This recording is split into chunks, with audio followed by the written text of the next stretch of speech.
Quando nossos filhos tinham cerca de 10 a 15 anos, do caçula ao mais velho, lá se vão 27 anos, surgiu uma nova moda da psicologia chamada não diga não à criança. O problema não estava nas reportagens de páginas amarelas da Veja, ou até das novelas que passaram a explorar o tema para dar força à nova ideia. Crítico mesmo era ver que dentro de uma boa igreja, onde eu era membro e estava dando uma série sobre criação de filhos na escola bíblica, pipocaram alguns casais de pais que começavam a questionar o padrão bíblico, que certamente batia de frente com essa nova moda que, passados uns 15 anos, vários psicólogos começaram a defender a outra moda. Não, a criança tem que ter limites. E quando esses pais começaram a ficar em dúvida entre a Bíblia e a sabedoria do mundo, o jeito foi parar com as aulas de criação de filhos e inserir uma aula sobre bibliologia. Vamos começar pelo livro de Provérbios, eu introduzi. Quem é o autor humano da maior parte do livro de Provérbios? Eu perguntei. Salomão. E quem foi Salomão? Conforme 1 Reis 4, Deus concedeu a Salomão grande sabedoria, entendimento e conhecimento tão vasto quanto a areia da beira do mar. Sua sabedoria era maior que a de todos os sábios do Oriente e de todos os sábios do Egito. Ele era mais sábio que qualquer outra pessoa. Eu continuei. Se você tivesse que escolher entre os conselhos de Salomão, dados há aproximadamente 3.000 anos, e a opinião de sábios do dia de hoje, com quem você ficaria? A grande maioria disse Salomão, mas houve quem dissesse lá do fundo da sala, mas o mundo mudou. Aí era preciso um pouquinho mais fundo, pegar um pouquinho mais pesado. Pois bem, quantos aqui creem que a Bíblia é a palavra de Deus? Eu perguntei e citei para eles aqueles costumeiros versículos, 2 Timóteo 3,16, que toda a escritura é inspirada por Deus, 2 Pedro 1, que nenhuma profecia surgiu do próprio profeta, mas homens foram impulsionados por Deus, etc. Praticamente 100% dos pais presentes levantaram as mãos. Ou seja, eu continuei, se está escrito aqui na Bíblia, isso significa que foi Deus quem falou. Mesmo que ele tenha se valido de autores humanos, correto? Novamente, praticamente todos levantaram a mão. E o que fazer então quando o mundo propõe algo que vai contra o que a Bíblia afirma? Será que Deus falou sobre isso? E aí eu acrescentei, falou sim, Colossenses 2,8. Não permitam que outros os escravizem com filosofias vazias e invenções engenhosas provenientes de raciocínio humano, com base nos princípios espirituais desse mundo e não em Cristo. E eu continuei.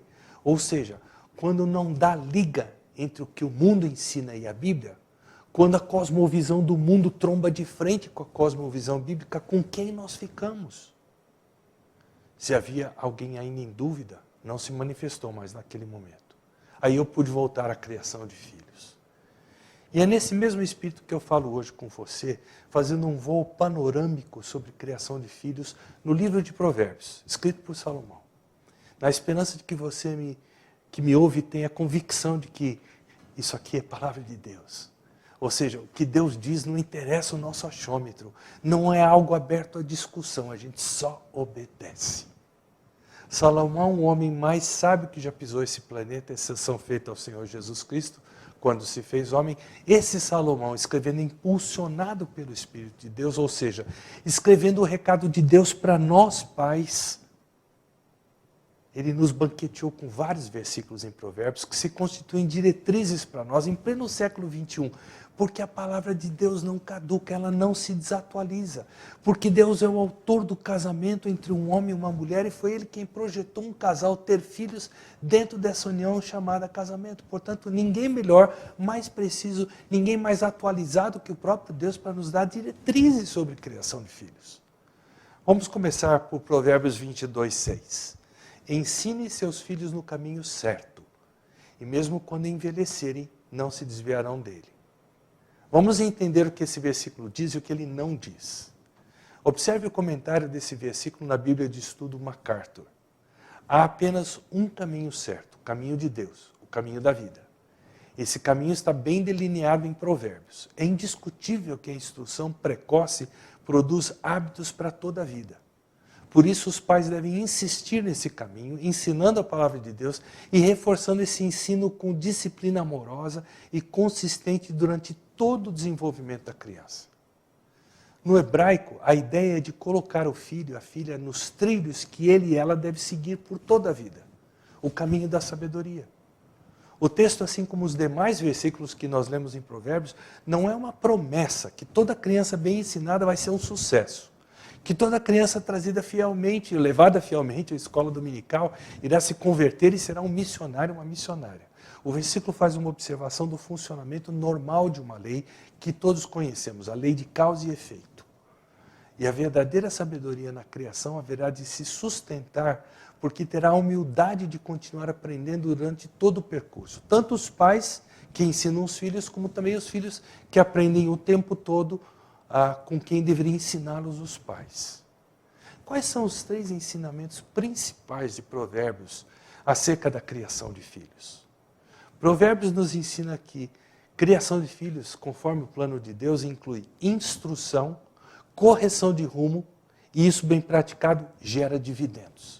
Então, primeiro ensinamento, criação de filhos, conforme Provérbios, requer instrução. Conforme já vimos algum tempo atrás, a instrução pode ser formal, por exemplo, o culto doméstico. Como foi gostoso, algumas semanas atrás, eu participar do primeiro culto doméstico do meu 9º netinho.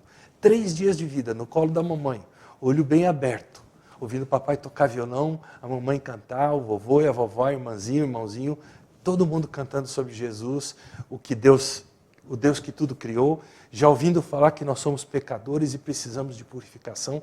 Começa assim. E a instrução pode também ser informal, indo de carro, de ônibus para levar os filhos para a escola, na mesa da refeição, quando você acorda, ou ora com os filhos para eles irem dormir. Desde bem pequenos, os filhos precisam aprender que papai e mamãe exercerão um papel delegado por Deus a eles, um papel muito importante, que é ensinar sobre Deus e sobre a vida com Ele. Veja o que diz Provérbios 4. Meus filhos, ouçam quando seu pai lhes ensina. Prestem atenção e aprendam a ter discernimento, pois a orientação que lhes dou é boa. Não se afastem das minhas instruções. Quando eu era filho de meu pai, filho único, amado por minha mãe, meu pai me ensinava, leve a sério as minhas palavras, siga os meus mandamentos e viverá. Veja Provérbios 9:10, o temor do Senhor é o princípio da sabedoria, e o conhecimento do santo resulta em discernimento. Os filhos precisam ser alertados quanto aos perigos da vida. Observe alguns exemplos, porque Provérbios não é exaustivo quanto a instruir os filhos quanto aos perigos da vida. Ele só dá alguns exemplos. Então vamos ao primeiro. Instrução alertando para o perigo do ganho desonesto via violência. Provérbios 1, a partir do versículo 10. Meu filho, se pecadores quiserem seduzi-lo, não permita que isso aconteça. Talvez lhe digam, venham conosco. Vamos nos esconder e matar alguém. Armemos emboscada contra inocentes só para passar o tempo. Encontraremos todo tipo de riquezas e encheremos as nossas casas com tudo que roubarmos. Venha, junte-se a nós. Dividiremos igualmente os despojos. Meu filho, não vá com eles. Afaste-se de seus caminhos. Eles correm para fazer o mal. Apressam-se em derramar sangue. Se um pássaro vê alguém montar a armadilha, sabe que não deve se aproximar. Eles, porém, armam emboscadas para si mesmos. Tentam acabar com a própria vida. Esse é o destino de todos os gananciosos. Sua própria cobiça os destrói. Instrução alertando contra o perigo do, digamos assim, amor ilegítimo. Provérbios 2. A sabedoria o livrará da mulher imoral, das palavras sedutoras da promíscua. Ela abandona o marido, o companheiro da sua juventude. Entrar na casa dela leva à morte. É a entrada para a sepultura. O homem que a visita está perdido, jamais alcançará os caminhos da vida. Instrução alertando para o perigo da preguiça, Provérbios 6. Aprenda com a formiga o preguiçoso. Observe como ela age e seja sábio. Embora não tenha príncipe, nem autoridade, nem governante, ela trabalha duro durante todo o verão, juntando comida para o inverno. Mas você, preguiçoso, até quando dormirá? quando sairá da cama? Um pouco mais de sono, mais um cochilo, mais um descanso com os braços cruzados, e a pobreza o assaltará como a um bandido. A escassez o atacará como um ladrão armado. Os pais são os primeiros e sempre serão os principais professores dos filhos. Infelizmente, há pais, conhecedores da palavra de Deus, que não obedecem o que Deus ensina quanto a instruir os filhos. Aí surgem expressões como, ai, que bom que no mês que vem ele e ela já vai para a escola, eu estou cansado, cansada, não aguento mais. Ou não vejo a hora de chegar o domingo para ele e ela ir para a igreja. Assim aprende um pouco mais sobre Deus. Me desculpe, isso não é ser pai, ser mãe. Isso é ser procriador e responsável.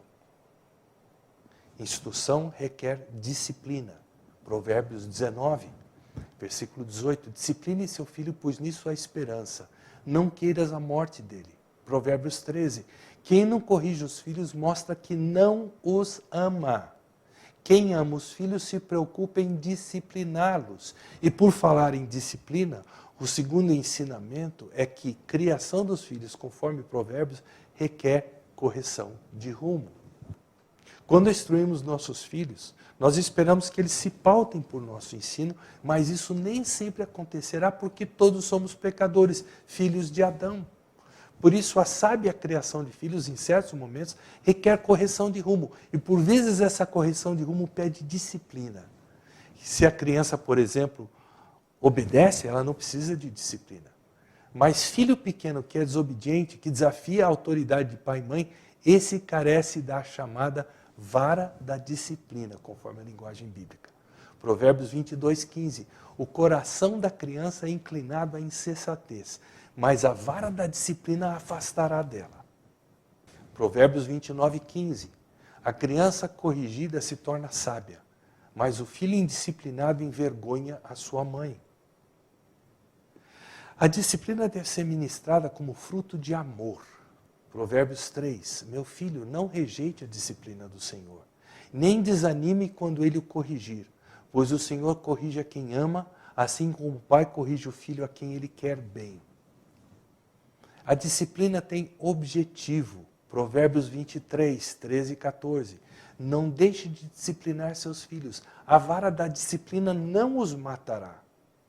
Sim, a vara da disciplina pode muito bem salvá-los da morte. A disciplina vai corrigir comportamento que, se perpetuado, pode levar à morte. E ele pode estar falando de morte espiritual aí. Aí nós já nascemos mortos, porque nascemos em delitos e pecados. A disciplina deve infligir certa medida de dor. Provérbios 20 e 30. O castigo físico elimina o mal. Essa disciplina purifica o coração. A NVI diz, os açoites limpam as profundezas do ser. Durante uns 12 anos, eu tive o privilégio de interpretar um homem chamado Larry Coy, um querido irmão que veio dos Estados Unidos nos desafiar em áreas como consciência limpa, pureza moral, lidar com ira e tantos outros assuntos importantes. Aliás, foi com ele que eu aprendi a maior parte dos ensinamentos de criação de filhos que hoje eu ministro. E ele tinha uma tese interessante. Ele dizia que uma criança em torno de 1 ano e meio, 2 anos, que ainda não sabe se expressar, ela já tem consciência. E por vezes essa consciência dela fica suja. E ela não sabe como lidar com isso. Então o que acontece com o comportamento dela? O comportamento dela se intensifica. Por quê? Porque ela sabe que ela precisa limpar a consciência e ela de alguma forma sabe que se você, papai e mamãe, obedece à palavra de Deus e usa a varinha, ela está literalmente pedindo para apanhar, para purgar a consciência dela. Observe que quando você disciplina uma criança assim, por algo que pediu disciplina, é claro, ela passa alguns dias, algumas horas pelo menos, e você se pergunta, que milagre aconteceu? Parece um anjo. Esse versículo diz tudo. Dá para você perceber o que o diabo está querendo fazer quando surge uma lei que diz que você, como pai, como mãe, não pode corrigir seu filho, quando a Bíblia diz que é isso que precisa acontecer? Um outro texto, que não é de Provérbios, mas é o texto mais claro da Bíblia, que diz que a nossa disciplina aplicada aos filhos deve se moldar na disciplina de Deus, infligida a nós como seus filhos. E ela inclui dor. E isso produz fruto. Observe, Hebreus 12, 5 a 8 e também o versículo 11. Meu filho, não despreze a disciplina do Senhor. Deus os trata como filhos. Quem já ouviu falar de um filho que nunca foi disciplinado pelo pai? Se Deus não os disciplina, como faz com todos os seus filhos, significa que vocês não são filhos de verdade, mas ilegítimos. A expressão bíblica é bastardos. Nenhuma disciplina é agradável no momento em que é aplicada. Ao contrário, é dolorosa. Mais tarde, porém, produz uma colheita de vida justa e de paz para os que assim são corrigidos. Não é interessante, ou quem sabe o melhor termo seria, não é intrigante, mesmo que com todos esses textos bíblicos, existem pais dentro da igreja que ainda argumentam que não irão disciplinar os filhos. E as explicações, as desculpas se multiplicam. Agora quem tem uma tese sou eu. Falta de disciplina dos filhos, além de desobediência flagrante a Deus, é sinônimo de egoísmo, de amor a mim mesmo, à minha comodidade. E a Bíblia deixa claro que isso é falta de amor aos filhos. Mas isso tudo não faria sentido se não tivesse a sua recompensa. Porque o critério, ter critério com os filhos, pequenos Adãozinhos e Evazinhas, não é tarefa fácil, requer disciplina pessoal, determinação, perseverança, porque tem horas que a gente tem vontade de sumir. Esse menino não aprende, cabecinha dura, essa menina é teimosa, parece a mãe. Brincando aqui, dá vontade sim de chutar o pau da barraca. Por isso é que nós precisamos ver o terceiro ensinamento principal de Provérbios quanto à criação de filhos. Ele afirma que criação de filhos feita conforme Provérbios gera dividendos. Embora os resultados por vezes tardem a vir, o criar filhos corretamente gera dividendos, produzindo resultados desejados, que são acompanhados de paz e alegria. Veja o que a Bíblia diz, gera esperança, Provérbios 22, 6, nosso texto principal. Instrua a criança segundo os objetivos que você tem para ela, e mesmo com o passar dos anos não se desviará deles. Não só gera esperança, como também gera paz. Provérbios 29, 17. Discipline seu filho, e este lhe dará paz. Trará grande prazer à sua alma. Gera alegria essa criação. Provérbios 15, 20. O filho sábio dá alegria a seu pai, mas o tolo despreza a sua mãe. Também confirma que valeu o investimento de discipulado nessa vida. Provérbios 23, 24 e 25. O pai dos justos tem motivos para se alegrar. É uma grande alegria ter filhos sábios. Portanto, alegre seu pai e a sua mãe, que seja feliz aquela que o deu à luz. Criação bíblica de filhos gera bênção para o próprio filho. O que significa, para nós pais, ter o nosso legado confirmado. Hebreus 12, 11. Nenhuma disciplina é agradável no momento em que é aplicada, como vimos há pouco. Ao contrário, é dolorosa. Veja essa parte agora do versículo. Mais tarde, porém, produz uma colheita de vida justa e de paz para os que assim são corrigidos.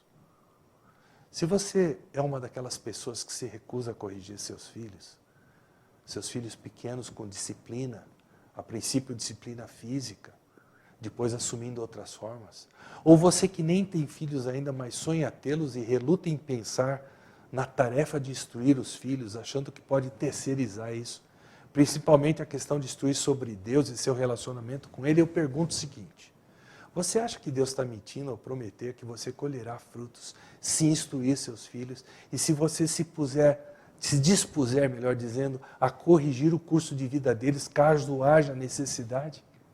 Consulte seu coração, verifique se o que você não quer é repetir, quem sabe, uma conduta excessiva de um pai e de uma mãe que extrapolou o que Deus ensina sobre disciplina e fez você sofrer com castigos físicos injustos e impróprios. Verifique se o seu coração nem considera ter filhos porque você quer curtir a vida e não quer ser atrapalhada na sua carreira profissional. E converse pessoalmente com Deus em oração, admita erros. Erros que existiram, que ainda existem na instrução e na correção dos filhos. Diga a Deus que você deseja viver para a glória dele e isso implica em ser obediente ao que a Bíblia diz, dizer seu papel como pai, como mãe, como nós vimos aqui abreviadamente em Provérbios. Que Deus abençoe você.